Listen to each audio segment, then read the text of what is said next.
It's a bit weird making this video not knowing entirely exactly what it is it's going to be about. When I discovered video making, or when I decided that I wanted to start making YouTube videos, and then I came up with some ideas for series and found ways in which I could create videos, I got the impression that for a long time I was looking for something, just anything to dig my claws into, because I believed that once I found something that I really wanted to do and enjoyed, I would just go after that hell for leather, tooth and nail, and every other cliche out there about hard work, and just pursue it until I got what I wanted. When I found sort of this video making process, I enjoyed it so much. I thought that was it. I found it. That's it. All unlocked. And now all that's left to do is to just rampage my way up to the top or whatever. It turns out, and I wrote about this today, this is a very fresh discovery, that actually I didn't sort of discover my true self and what it was I was meant to be doing and all of that lark. But actually all that I discovered was one small piece. One minor part of the way that I thought about it when I was writing about it was I thought that I'd found the whole pie and I could now just eat it with a bit of hard work.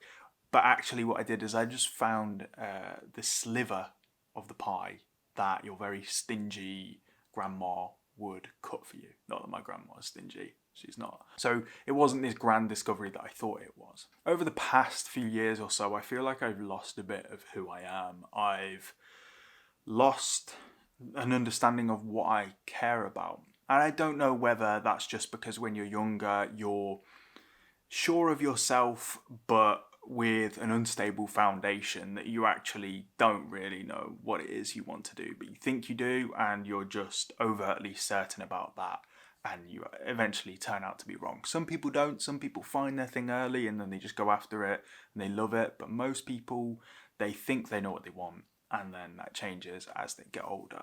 Well, I would say, since university, when I wanted to be an actor and I kind of decided against that, I've felt a little bit lost. I haven't rekindled that desire for anything else.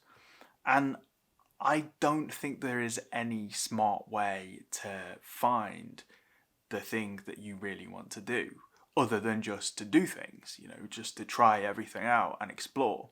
Likewise, I don't think that it is particularly easy to figure out what it is you want to create about. I just haven't found that.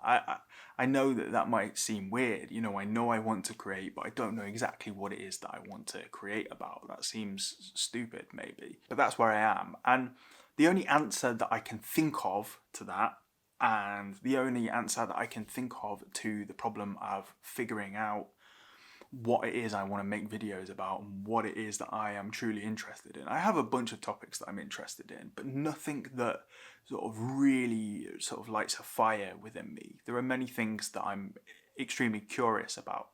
And don't get me wrong, I don't really subscribe to the whole follow your passion thing. I think that that's a bit of an outdated point of view. There's this thing that you're meant to do and you just need to find it and then follow it, whether you can get work doing that thing. I don't think it works like that, because many people, myself included, tried to go down that path, like follow your passion, and then all of a sudden it's like, actually, what is my passion? And this idea implies that your passion is already there within you, when actually I think you develop a passion, and this has come from Cal Newport, who kind of changed my thinking around this idea in a big way and actually comforted me in my lack of a passion when he said, actually what you should do, I think he said this, actually what you should do is become good at doing something, become really highly skilled at doing something through repeating doing it, and you will develop a passion from there. So you could start doing a job that was just a job at the beginning, and you can become truly passionate at it by becoming highly skilled. You know, you feel good about the things you're good at. It seems like a simple formula, but it's one that we often sort of ignore. That brings me to here and now and being in front of the camera and what it is I want to do, though I don't want to make any promises because I'm fed up of making promises about series and about what's going to happen in the future and what I'm going to do next week and the week after and what this is going to look like, because it changes so quick. Anyone that makes videos or is an artist or creates something will tell you, just don't make promises. Even though there's the whole idea about social proof, where the idea is if you make promises in public, then the pressure of the social pressure of people judging you if you don't do the thing you said you would, the idea is that that would motivate you. But I don't think it always works like that, because I've promised to do many things and there isn't enough social pressure on me, I don't think. I'm not that ashamed if I then don't go and do something that I said I would. Part of that is because minds change all the time and I have no problem being, I want to say hypocrite. Hypocrite kind of implies slightly something different, but I am not very stable or I am not very assured in my beliefs because I am so aware of how little I know and how quickly things can change, how quickly my opinion can change. So that being said, without making any promises whatsoever, I'm trying to make this year. I'm trying to really develop a bias towards action because I overthink everything. I just think and think, I'll come up with a good idea and then I'll spend a week thinking about it until it becomes a bad idea in my head. And the truth is that bad ideas can become good ideas through execution. You can have a below average idea, execute on it multiple times, 10 times, 20 times, 30 times, 100 times. And the more you execute, the more you iterate. Iterating doesn't always come naturally, but if you are a quality-driven person, then you will iterate each time with a view to making it better. And after 100 times, average idea or below average idea becomes a good idea. By the same token, a good idea that is unacted upon can very easily just transform into a bad idea, because what use is an idea that is just left to rot in the vegetable container in the corner of your kitchen? I know you said bathroom then, but if you've got vegetables in your bathroom, then you probably want to have a long hard think about your choices. I am therefore, as I mentioned, not just with the videos but in my fucking life in general, just making a vow to myself to do. Just, oh man, I nearly said that Nike slogan then. To just do. Like, just instead of thinking about things, when something comes into my mind, I think, you know, that needs doing, or this is something that I should attend to, rather than thinking about it and letting it pass into the cave of my mind, instead just acting on it then and there.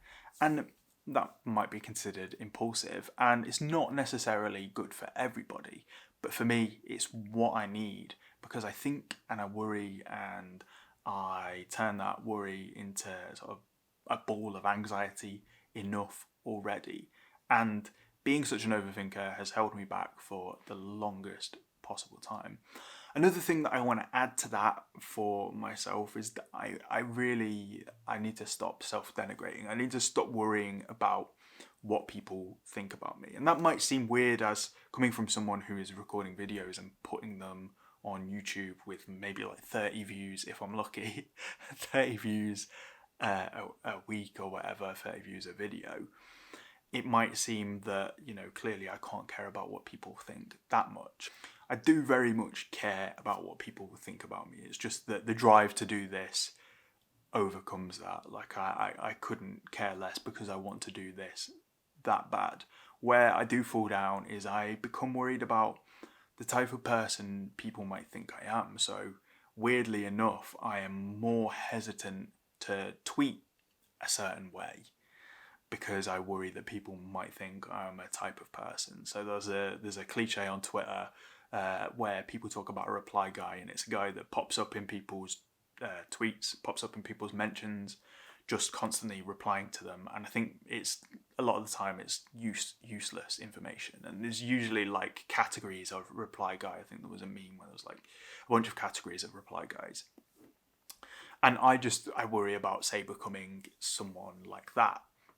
Realistically, I would never become a person like that because I'm always seeking to add value. I couldn't bring myself to reply something useless or even critical at all on one of someone's tweets. There's plenty of other ways as well in which I just seem to be constantly behaving in a way that is like I'm apologizing for who I am all the time. You know, I almost fear of anyone thinking me confident. I fear of anyone thinking that I have belief that what I'm doing here is going to turn into something.